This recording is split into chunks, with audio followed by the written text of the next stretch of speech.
2020 жыл мемлекет басшысы Қасым-Жомарт Тоқаевтың бастамасымен волонтер жылы деп жарияланды. Волонтер жылының аясында салалық волонтерлікті дамыту үшін 7 жалпыұлттық жобаны іске асыру жоспарланған. Осы мақсатта ұйымдастырылған 7 бағыттан тұратын Біргеміз жобасының бір бағыты Біргеміз білім жалпыұлттық жобасы Қазақстан Республикасы Ақпарат және қоғамдық даму министрлігінің қолдауымен азаматтық бастамаларды қолдау орталығы коммерциялық емес акционерлік қоғамның мемлекеттік грант аясында еліміздің 14 облысында жүзеге асырылды. Маңғыстау облысында Біргеміз білім жобасын Ахмет Байтұрсынұлы білім академиясы мекемесі ұйымдастырды. Біз осы жылы енді фронт-офисте 7 бағыт бойынша үлкен жұмыс жүргізіп жатырмыз. Ол мониторинг, методикамен бөлісу, проектілерге көмек жасау, оқыту және координация арқылы информация жинау. Бұл тарапта енді осы 7 волонтерлік бағыт туралы айтып өткім келіп отыр. Жәнегі әр бағыт өзін атауда өзі туралы айтып тұр деп айтуымызға болады. Біз оқушыларға, жаңа білім алғысы келетін адамдарға, қоғамға білім бере алатын бір бағдарлама деп айтсақ та болады. Мысалы, оқушылар ұбт-ға немесе басқа экзамендерге дайындалғысы кеп, бірақ мүмкіндігі толық болмай жатса, волонтерлер, білетін волонтерлер оларға көмектесе алады. Және де айтқым келіп отырғаны, бұндағы волонтерлер міндетті түрде өздері де керемет профессионал болып, мағлұматты жақсы білу керек. Себебі олар өздері оқытып білім бергелі отырған кезде олардың бір тәжірибесі үлкен болу керек. Әрине басқа бағыттарда да солай. Аталмыш жоба мақсаты өңірлік 100 волонтерді жұмылдыру арқылы ауыл мектептерінен іріктелген 1000 оқушыға волонтерлік көмек көрсету. Бұл үшін жоба жұмысына өтінім білдірген волонтерлерді іріктеуден өткізетін арнайы экспортты кеңес тобы құрылды. Олардың құрамында қоғам белсенділері, жоғары оқу орындарының ғалымдары, облыстық білім басқармасының мамандары және мектеп директорлары бар.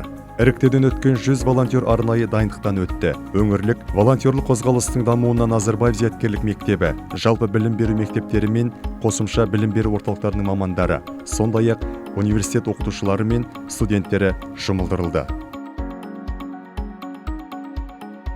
Биылғы волонтер жылы аясында жалпыұлттық Біргеміз білім жобасы Маңғыстау облысы бойынша академия тарапынан жоғары деңгейде өтті деуге болады. Бұндағы біздің негізгі ерекшелігіміз Маңғыстаудағы негізгі 5 аудан барлық толығымен қамтылды.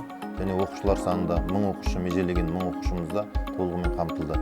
Сонымен қатар волонтерлар осында талапқа сай барлық біздің салалық мамандардан, арнайы семинарлардан біліктілік арттырудан өтіп, волонтерлар іріктеліп алынды. Және де өзіміздің міндеттемеге қоса, қосымша оқушыларға да арнайы мотивация беріп отыр үшін, оларға бір серпін беріп отыр үшін, және мамандыққа бағдар көрсету үшін елімізге танымал мықты сарапшыларды онлайн кездесуге шақырып отырдық. Бұл болашақ бағдарламасымен оқып жатқан шетелдік мамандарда, және өзіміздегі арнайы білім саласында жүрген Саясат Нұрбек секілді осындай салалық әр саланың өзі мамандарын тікелей оқушылармен кездестіріп отырдық. Оның қатарында жаңағы ұлттық бірыңғай тестілеудің басшылығы орталығы мен Дарын республикалық дарынды балалар орталығының жетекшісімен осы сияқты білікті мамандармен оқушыларды әрдайым кездестіріп онлайн семинар ұйымдастырып отырғанымыз баса айтқымыз келіп отыр. 5 бағыт бойынша ауыл мектептерінің оқушыларына 2020 жылдың наурыз, қараша айларының аралығында тегін курстар мен семинарлар ұйымдастырылды. Жоба аясындағы іс-шараларға Маңғыстау облысының Бейнеу, Қарақия, Маңғыстау, Мұнайлы, Түпқараған аудандарының оқушылары қатысты. Оқушыларды іріктеу барысында әлеуметтік топ өкілдеріне басымдық берілді. Ұлттық бірыңғай тестілеуге дайындық курсына қатысқан оқушылар кешенді дайындықтан өтті. Сабақтардың тиімділігін арттыру мақсатында міндетті және бейіндік пәндер бойынша видео сабақтар түсіріліп, оқушылар тақырыптарды еркін меңгеруге мүмкіндік алды. Тестілеу нәтижесі бойынша 22 талапкер 100 балдан жоғары нәтижеге қол жеткізіп, 80 оқушы мемлекеттік білім беру грантының иегері атанды. Ағылшын тілін үйрену курсында 250 оқушы elementary және pre-intermediate деңгейлері бойынша 2 айлық курстан өтті. құқықтық сауаттылық семинарына 300 оқушы қатысып, баланың негізгі құқықтары мен міндеттері, бала және отбасы, бала және қоғам, балалардың тұрмыстық қауіпсіздігі тақырыптары бойынша мамандардан кеңес алды. Жобаның келесі бағыты пәндік олимпиадаға дайындық курсына 40 оқушы қатысты. Оқушыларға 10 пән бойынша арнайы видео сабақтар түсірілді. Ал ғылыми жоба жұмысына дайындық курсында оқушылар волонтер оқытушылардың көмегімен ғылыми жұмыстың жазылуы, тақырып таңдау, әдебиеттермен жұмыс жүргізу бойынша кеңестер алып, волонтерлердің жетекшілігімен ғылыми жұмыс дайындады. Біргеміз білім жобасының маңызды бағыттарының бірі компьютерлік сауаттылық курсына қатысқан 300 оқушы мектеп оқушылары білуі тиіс компьютерлік дағдыларды қалыптастырды. Біргеміз білім жобасының пәндік олимпиадаға дайындық бағытындағы курсының қатысушысы боламын. Осы курс барысында Азим Жетесұлының видео сабақтарымен таныстым. Видео сабақтарда олимпиадада көп кездесетін тақырыптар бойынша есептерді шығаруды үйрендім. Бұл есептерге пластинка, қоспалар, алеум тақырыбындағы есептер жатады. Біздің волонтер оқытушымыз бізге видео материалдар мен әртүрлі кітаптарды ұсынды. Яғни осы уақыт аралығында химия пәні бойынша есептерді шығаруға толық мүмкіндік алдым. Бізге қашықтан оқу кезінде осындай курстарға қатысуға мүмкіндік беріп отырған Біргеміз білім жобасының ұйымдастырушыларына алғысым шексіз. Жоба барысында оқушылар мен волонтерлерге арналған 10 кездесу ұйымдастырылды. Кездесулер білім, ғылым, инновация саласында жетістікке жеткен тұлғалар мен еліміздің білім саласындағы ұйымдардың басшыларымен өткізілді. Өңірімізде сәуір айынан бастап Маңғыстау облысының волонтерлар корпусы көмегімен Ахмет Байтұрсынұлы білім академиясының ұйымдастыруымен Біргеміз білім бағыты бойынша ауылдық жерлерде тұратын, әлеуметтік жағынан осал топқа жататын мектеп бітіруші түлектерге арналған ұбт-ға арнайы курс дайындығы басталған болатын. Бұл арнайы курсқа 200 оқушы іріктеліп алынды. Нәтижесінде бұл оқушылар кәсіби мамандардың көмегімен міндетті және бейіндік видео сабақтар алды және қорытындысы бойынша ұбт-да жақсы нәтижелерге қол жеткізді.